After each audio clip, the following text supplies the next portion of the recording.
Hello, and welcome to the Shadow Demon Talks. Today we will be exploring how you can support the Digimon franchise financially. We will be looking at what purchases and uses of your money has the largest impact on supporting the series and which uses may not affect it at all. What's most important to remember throughout the video is, first, that you should never feel obligated to spend your money in any manner you feel uncomfortable with, and second, that we will be assuming that you are okay spending a few extra dollars on purchases to support the series. Deals are easy to find, but not always the most conducive for helping a franchise be successful. Luckily, this is a rather simple topic without much philosophical implication, so we should be able to keep this relatively short. First, let's examine the flow of money, or at least the relevant bits. The product is owned by the company. It is produced in a factory and then shipped to distributors. The distributors then sell the product to stores to put on the shelves, which are bought by you, the consumer. From there, you may choose to sell it to another consumer or to a store to sell once more as a used product. Now, the steps may change a bit depending on what the product is, but there is one constant we can exclude now. Never buy a product used.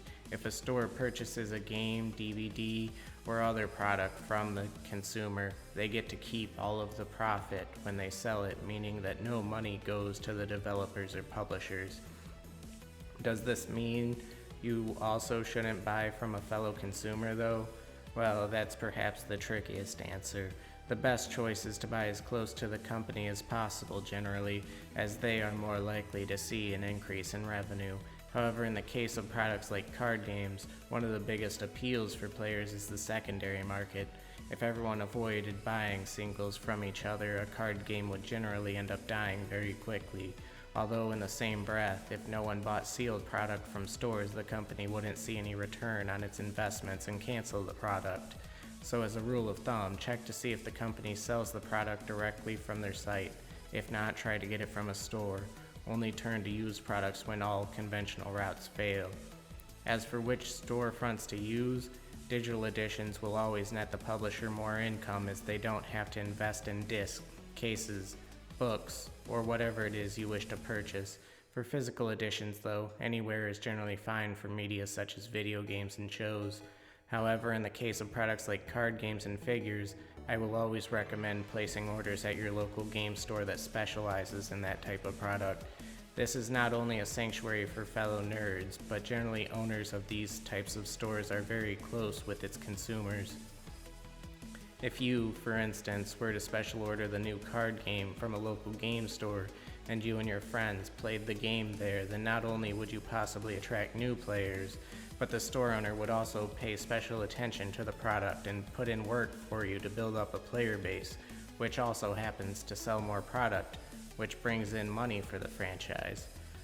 Special orders from your local game stores also get different distributors involved, and the company behind the products will notice the cash flow shifting to your country. This not only supports the franchise, but makes the possibility of seeing quick localizations more possible. When deciding what mobile games to support or what merchandise to buy, also remember that not all Digimon products share its revenue with Bandai Namco. Often developers will simply buy the license for the product, so keep an eye on who it's officially produced by. At any rate, if you keep some of these tips in your mind as you make purchases going forward, then we're more likely to see quality new products as a generation of hope. Until next time guys, stay wholesome.